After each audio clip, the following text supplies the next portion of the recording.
Bom dia a todos, o meu nome é Milena e junto com a minha colega Rafaela, nós iremos apresentar para vocês a nossa análise sobre o comércio eletrônico e preferência do consumidor nas redes sociais. Esse trabalho é uma adaptação de um artigo científico de 2017 e o nosso principal objetivo foi revisar, ampliar e atualizar esse artigo para os dias de hoje. Esse trabalho foi feito para a disciplina de microeconomia, que é ministrada pela professora doutora Selene de Souza Siqueira Soares, e ele foi feito pela Universidade Federal de Santa Catarina.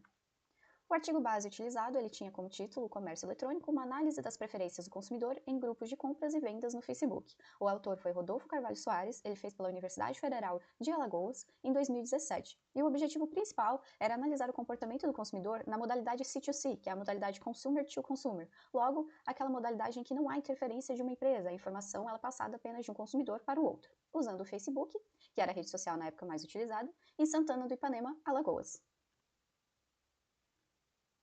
Metodologia. Bom, a metodologia utilizada pelo artigo base foi a bola de neve. A bola de neve é uma metodologia que ela ocorre pela formação de uma rede de indicações. Então, uma pessoa vai indicando para outra pessoa e assim ele consegue obter os resultados. A nossa metodologia ela foi por amostragem por conveniência. Como a gente fez um documento, um formulário e enviamos para o nosso grupo de amigos e conhecidos no WhatsApp, essa amostragem foi feita mais por um ciclo social já conhecido. O instrumento utilizado pelo artigo base foi um questionário com perguntas abertas e fechadas em grupos de Facebook, e o nosso foi um formulário com perguntas abertas e fechadas pelo Google Forms, que foi enviado então para grupos de WhatsApp. A amostragem do artigo base foi de 87 participantes em um grupo com membros de 695. A nossa amostragem foram 76 participantes no total. O foco é o mesmo: perfil, canal de compra, preferência, confiança e forma de pagamento. Mas, como o nosso objetivo era atualizar esse trabalho, a gente expandiu para outras redes sociais. Então, trouxemos o Instagram, o TikTok e até mesmo o WhatsApp para a nossa pesquisa. Atualizamos o meio de pagamento, inserindo o Pix como uma opção, e incluímos novas perguntas sobre navegação, avaliação, segurança e o que está muito em alta hoje em dia, influenciadores. Nosso objetivo, então, foi atualizar e comparar o comportamento do consumo online nessa diferença de 8 anos. Eu sou a Rafaela e vou continuar com os resultados. Bom, comparando os resultados da pesquisa original, que está à esquerda, com os da nossa atualização à direita, nós podemos notar uma mudança significativa no perfil etário dos respondentes. Em 2017, a faixa mais representativa era de 20 a 30 anos, o que fazia sentido, né? Já que o Facebook era a principal plataforma utilizada e tinha maior adesão entre esses jovens adultos. Já na nossa pesquisa atual, a maior concentração está entre 45 e 54 anos, seguida pela faixa dos 18 aos 24. E uma possível explicação para esse novo padrão, o que é até interessante, né? O aumento da adesão dos usuários mais velhos ao comércio pelas redes sociais, especialmente pelo WhatsApp, que hoje é amplamente usado por esse público. E, além disso, muitos desses consumidores têm maior autonomia de compra e estão mais inseridos nas redes por questões até profissionais ou familiares, por exemplo. E essa transição etária, ela pode indicar uma democratização do comércio eletrônico, ampliando o perfil do consumidor digital, para além do público jovem, e refletindo também a diversidade do uso das plataformas sociais no cotidiano.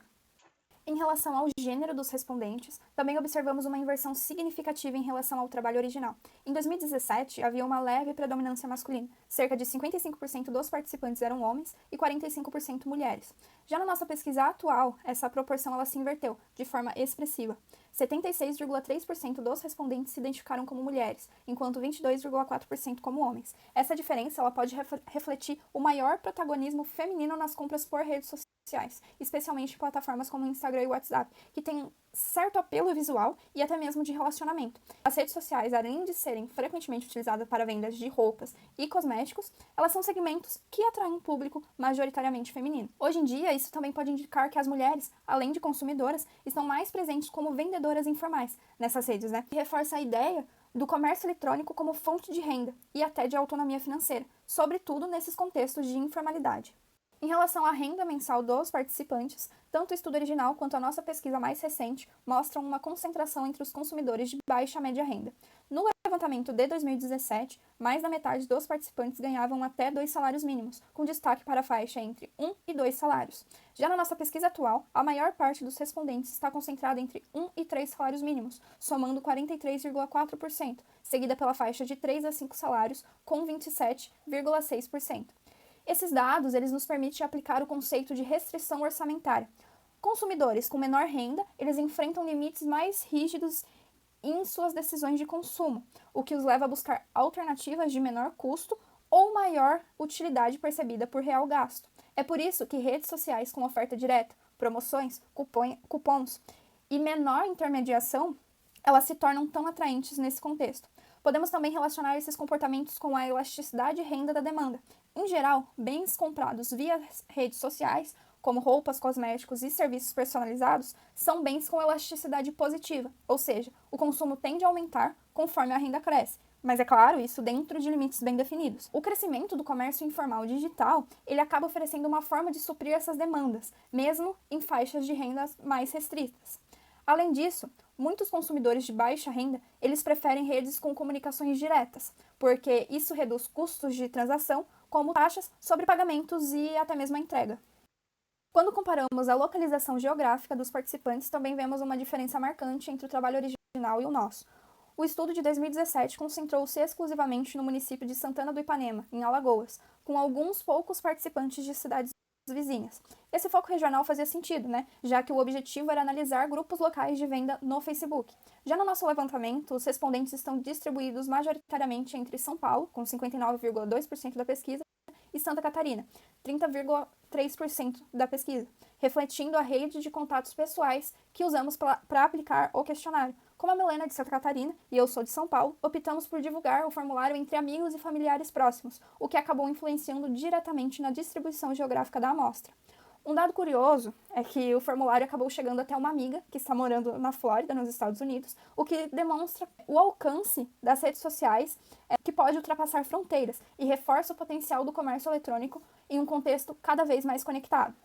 Apesar dessa dispersão geográfica, nossa pesquisa ela continua relevante por trazer uma amostra real de consumidores ativos nas redes sociais, possibilitando uma atualização do estudo anterior a partir de novas plataformas e comportamentos.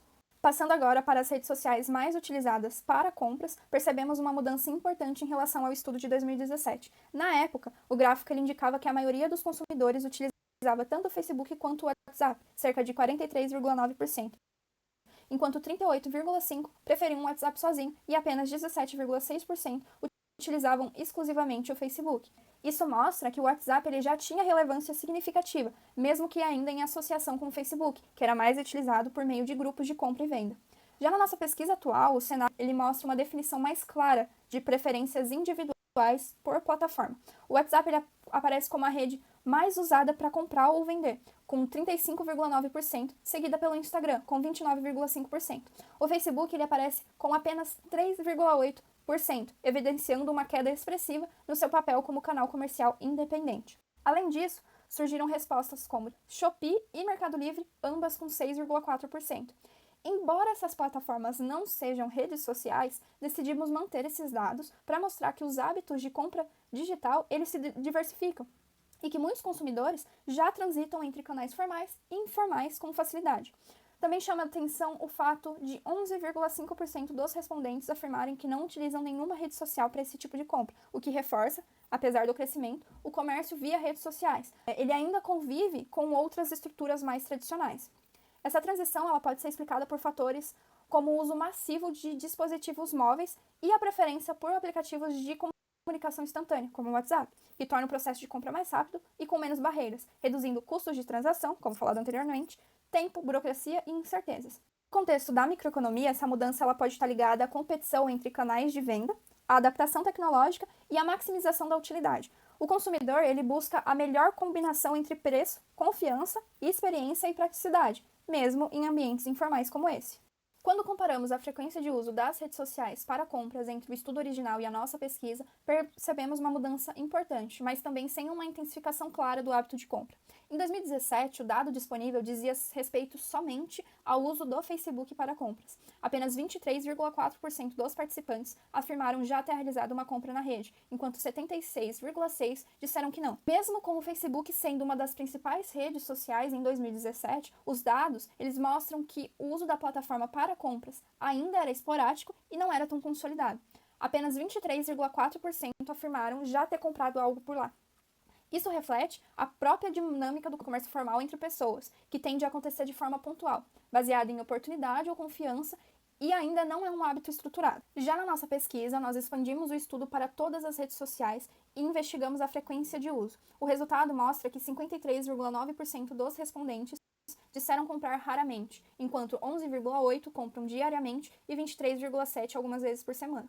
Ou seja, a plataforma ela mudou, mas o padrão de comportamento eventual se manteve. Os consumidores ainda utilizam as redes sociais, mas para compras ocasionais, do que como principal canal de consumo. Isso dialoga com o dado anterior. Apesar da diferença metodológica, ele mostra que o comércio digital via redes sociais ainda não se consolidou como hábito. Um ponto a destacar é um possível furo metodológico na nossa pergunta. A ausência de alternativas intermediárias, como uma vez por mês ou de vez em quando, pode ter levado muitos participantes a marcar raramente, por falta de opção mais precisa. Isso pode ser subestimado a frequência real de compras eventuais.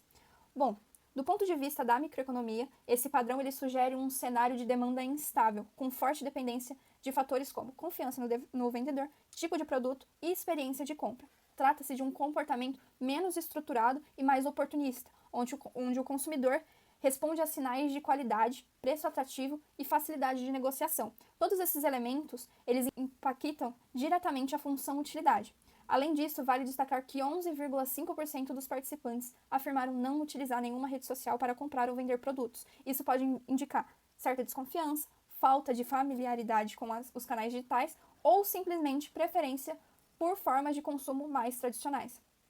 Esses consumidores, em termos econômicos, não percebem utilidade suficiente nesse tipo de canal. Isso mostra que, embora o mercado digital esteja em expansão, ele ainda convive com estruturas de consumos mais convencionais, especialmente entre públicos mais conservadores ou fora do ciclo das redes sociais.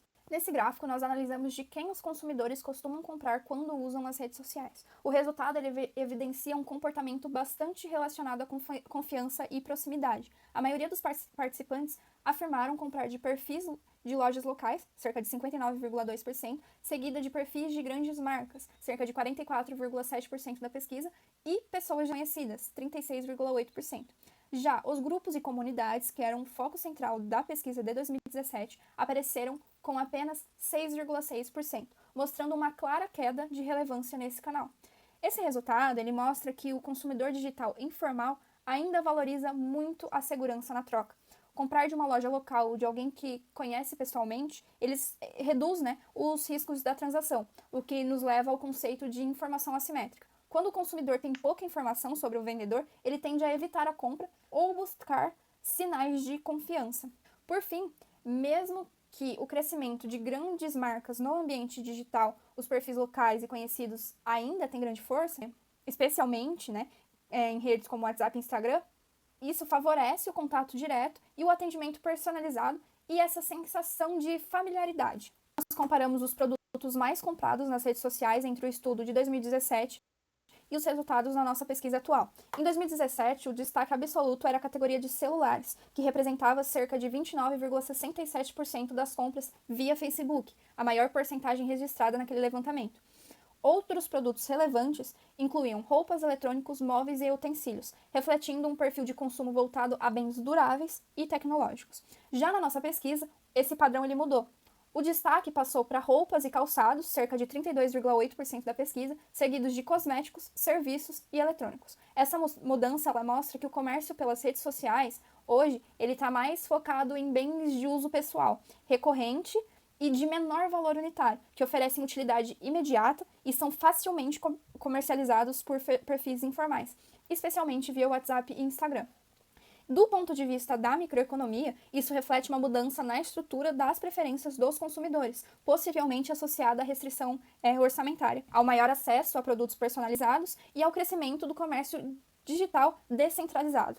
Aqui destacamos a presença da opção Outros no nosso questionário, onde os participantes indicaram espontaneamente produtos que não estavam entre as opções principais. Foram mencionados itens como produtos para casa, livros, cursos, brinquedos infantis, materiais para a produção de esquadrias, personalizados e até uma resposta que dizia exatamente tudo, com exceção de roupas. Analisando esse conjunto de respostas, nós percebemos que boa parte se refere a serviços ou consumo sob demanda. Por isso, optamos por reclassificá-los na categoria de serviços. E esse resultado ele amplia a compreensão sobre o comportamento do consumidor nas redes sociais, revelando um ambiente mais flexível, personalizado e voltado à informalidade. Do ponto de vista da microeconomia, isso ilustra como a função utilidade ela é influenciada por fatores como conveniência, exclusividade e praticidade, e não apenas pelo tipo do bem.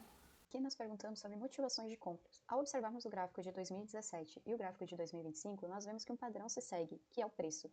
Em 2017, temos 79,10% dos consumidores escolhendo o preço como uma vantagem na compra, enquanto em 2025, 32,4% dos consumidores também votaram preço. Aqui a porcentagem ela já está um pouco mais equilibrada, mas ainda assim o preço segue como sendo o maior motivo de compra. Isso acontece porque os consumidores eles buscam maximizar a sua satisfação. Logo, preços mais baixos geram uma satisfação maior ao realizar o consumo. Isso gera um valor percebido maior, o que faz com que esses produtos eles tenham uma atratividade maior.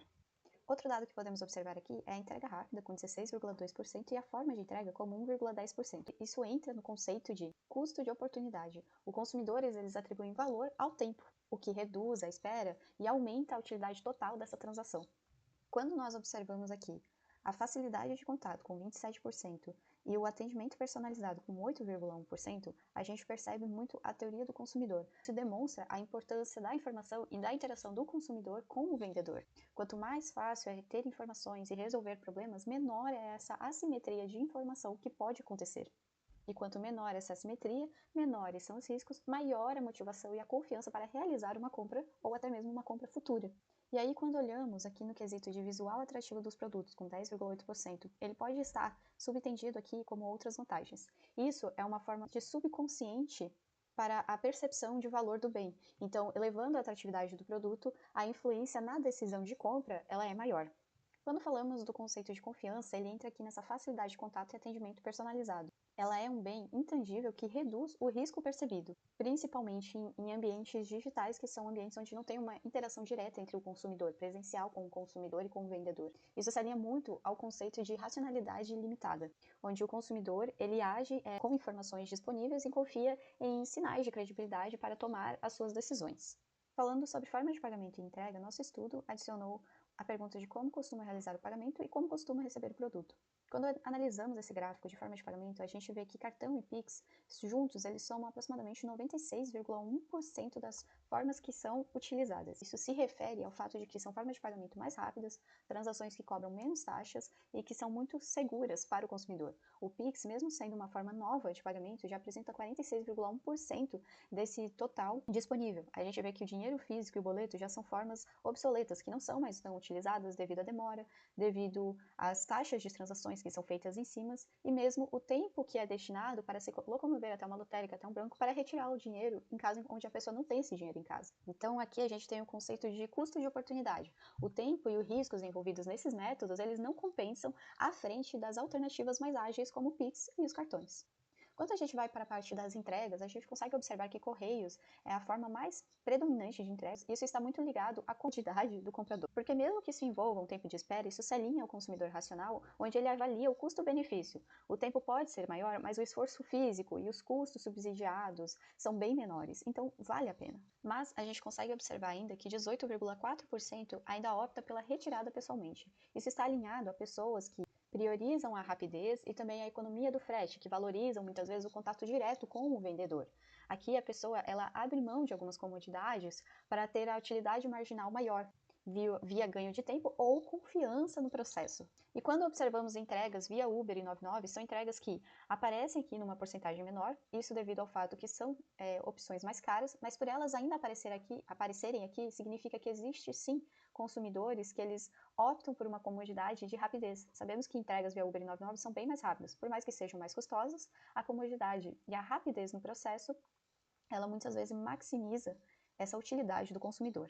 O gráfico de 2017 mostra os indicadores de confiança para a utilização do comércio eletrônico e a gente vai linkar com a nossa pergunta sobre: você se sente seguro ao comprar por redes sociais? Quando observamos os gráficos, no nosso gráfico atualizado, 51,3% dos participantes se sente parcialmente seguros em comprar pelas redes sociais, enquanto 40,8% diz que sim, se sente seguro.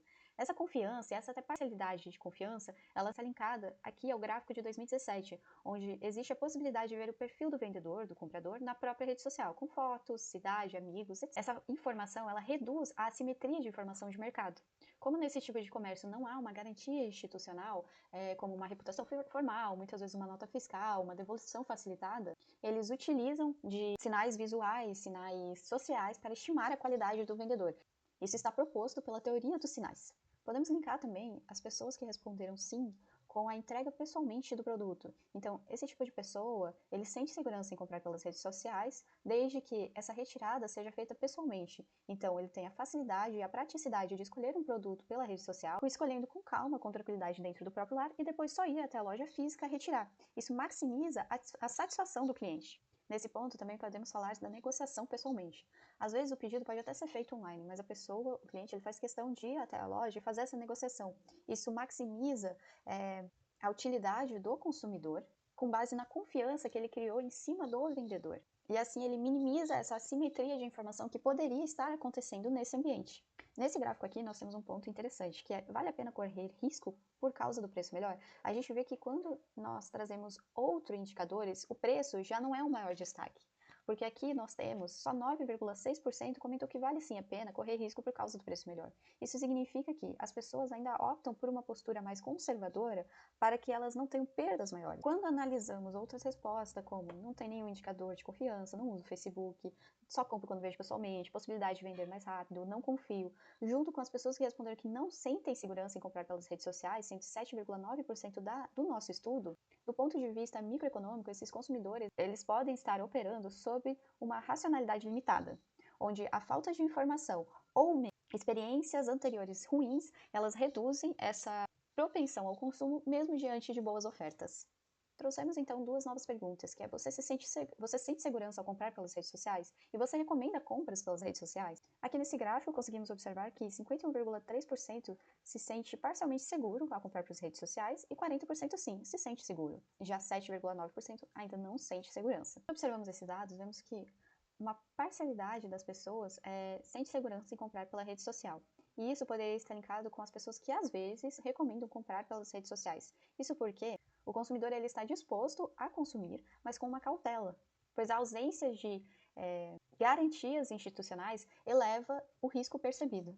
O fato de recomendar só às vezes demonstra que o consumidor ele precisa ponderar a cada transação feita, buscando maximizar a sua utilidade esperada, mas com forte influência dessa assimetria de informação presente. Quando analisamos os consumidores que existem, que sim, se sentem seguros em comprar pelas redes sociais, a gente vê que tem uma grande queda, uma queda até acentuada sobre os que sempre recomendam comprar pelas redes sociais.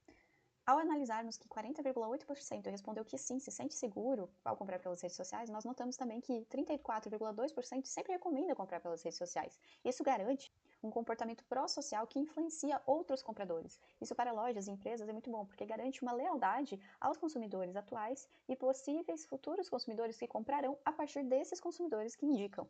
Isso acaba funcionando como um sinal de qualidade para empresas, lojas e mesmo produtos que são vendidos. Já quando observamos que 7,9% não sente segurança, nós podemos linkar eles aos que nunca recomendam ou que raramente recomendam essa rede social, como as redes sociais como uma forma de compra. Esses são consumidores com utilidade esperada negativa, então eles evitam essa transação ou não recomendam mesmo diante de potenciais ganhos, como preço, rapidez ou mesmo ver um produto sem precisar sair de casa. Eles trabalham pelo modelo de racionalidade limitada, onde experiências anteriores influenciam nas próximas experiências. Ainda podemos linkar essas pessoas que recomendam raramente junto com as pessoas que sentem parcialmente seguras pelas redes sociais. Porque mesmo que elas tenham compras positivas, a satisfação marginal é baixa. O consumidor ele pode até não ter prejuízo, mas ele também não tem uma utilidade suficiente para justificar o esforço de indicar uma rede social, indicar uma loja ou indicar um produto. Agora falando sobre segurança e experiência. No nosso novo questionário, trouxemos a pergunta: você já teve alguma experiência negativa? Ela era uma pergunta opcional e tivemos diversas respostas. Aproximadamente 68% das pessoas entrevistadas responderam que sim, já tiveram experiências negativas. Produtos errados ou de qualidade inferior. Já comprei um produto, recebi outro, o anúncio era o produto, chegou, não era o mesmo, e uma vez comprei uma vitamina e ela veio vencida. Isso demonstra a assimetria de informação que existe nesse meio. Os consumidores eles não conseguem ver previamente e de forma certa a qualidade e a procedência do produto. Então as decisões elas são feitas com base em expectativas que acabam não se concretizando. Quando vamos para os próximos problemas, nós encontramos golpes e não recebimento do produto, como comprei e não recebi, caiu um golpe num site falso e uma vez comprei e a jaqueta nunca chegou. Isso demonstra o que comentamos sobre a ausência de instituições como formas de garantia, o que acaba expondo o consumidor a riscos maiores. Isso leva a gente à teoria dos contratos incompletos, onde sem um enforcement, uma aplicação, o contrato de compra ele é apenas uma promessa informal. Isso limita a confiança e desestimula a demanda pelos produtos, porque reduz o bem-estar do consumidor. Então, temos uma demanda menor pelos produtos, logo uma busca menor por esse meio de compra. Bom, agora vamos comentar sobre a experiência de problema de troca, devolução e comunicação. Então, temos aqui casos de roupas com defeitos que não foi possível realizar a troca, produtos com falhas ou errados, mas que a pessoa conseguiu realizar a troca com a empresa e uma vez um extravio, mas que acabou recebendo esse estorno. Mesmo quando a falha é corrigida, existe um custo emocional que fica e que é disponibilizado até ser solucionado esse problema. Isso reduz a utilidade líquida da compra, gerando uma decisão que vai ser mais cautelosa para compras futuras. E por fim, outras experiências são como os custos ocultos e experiências frustrantes, como quando comprei um carrinho em um site chinês e ele foi taxado, ou mesmo adquiri um serviço de animação e eles nunca apareceram. Isso é totalmente linkado a externalidades negativas e falhas de mercado. O consumidor ele paga não apenas pelo produto, mas ele arca com riscos que não são previstos e no momento da compra, como esse caso de não aparecer, não entregar um serviço que foi comprado, provavelmente no dia que precisava utilizar desse serviço. Vemos que essa elevada incidência de experiências negativas, isso reforça que mesmo com a atratividade de comprar por redes sociais, a ausência de garantias institucionais robustas impõe limitações severas ao funcionamento desse tipo de mercado. Isso reforça a necessidade de políticas privadas ou públicas que garantam a segurança do consumidor. Falando agora sobre experiência do usuário, analisando primeiramente o gráfico 15, a gente nota que o Instagram está em disparado como a principal rede social para ver avaliações e comentários de produtos, seguidos pelo TikTok. Esse dado de quase 54% dos consumidores utilizarem redes sociais para ver avaliações de produtos evidencia o papel da informação imperfeita. Como os consumidores eles não têm pleno conhecimento do produto que vai ser comprado, eles utilizam de outros meios para ter avaliações e informações sobre o produto de maneira a diminuir essa assimetria de informação existente. O gráfico 16, a gente vê que quase 70% dos consumidores, eles utilizam sim a influência de outros consumidores para realizar a sua compra. Isso mostra a reputação e o comportamento do consumidor racional. Ao tomar decisões, o consumidor ele não considera apenas o preço, que era tão destacado antes. Ele considera também externalidades sobre os produtos que eles vão comprar. Essas externalidades que são experiências de outros consumidores sobre o mesmo produto, de forma a tentar minimizar o risco e maximizar a utilidade ao adotar decisões que são baseadas em experiências alheias. Já quando nós vamos analisar o gráfico 17, a gente vê que só às vezes as pessoas deixam comentários, e no geral, a maioria não deixa comentários ou avaliações depois de utilizar um produto. Aqui a gente observa uma externalidade de rede em ação. Muitos consumidores que se beneficiam de comentário não necessariamente vão comentar ou avaliar um produto. Isso cria um dilema clássico de ação coletiva, aonde todos desejam informação, mas nem todos estão dispostos a fornecê-la. Isso é um exemplo na microeconomia que nós chamamos de free rider. São consumidores que se beneficiam da informação gerada por outros consumidores sem contribuir igualmente para o sistema. Além do mais, esse esforço para comentar, ele sai como um custo de transação, e muitos podem achar que o benefício marginal, ele não justifica esse esforço. Nós temos aqui dois gráficos, então você considera fácil navegar e encontrar produtos nas redes sociais que utiliza para compras? A grande maioria respondeu que sim. Já quando perguntamos se a pessoa já desistiu de comprar porque teve dificuldade em encontrar informações e em se comunicar com o vendedor, nós temos já que 82% aproximadamente respondeu que sim, já desistiu. Analisando primeiramente esse gráfico 18, onde as pessoas falaram que tem facilidade em navegar em redes sociais que utiliza para compras, a gente percebe que a interface de navegação ela está cada vez mais fácil e mais prática para os clientes, para os consumidores, o que faz com que isso reduza custos de busca, que é um tipo de custo de transação. De acordo com Ronald Coase e Oliver Williamson, quanto menores forem esses custos, mais eficiente tende a ser a alocação de recursos. Ou seja, se é fácil encontrar um produto, o consumidor ele consegue comparar ofertas, avaliar alternativas e tomar decisões mais racionais com base em sua utilidade marginal esperada. No entanto, o fato de que ainda um quarto dos consumidores não vê plena facilidade em realizar essa compra demonstra o impacto da assimetria de informação que tanto comentamos anteriormente. Se o consumidor ele não encontra dados suficientes sobre o produto, essa transação ela acaba perdendo o valor. Economicamente falando, nós temos uma perda desse excedente do consumidor.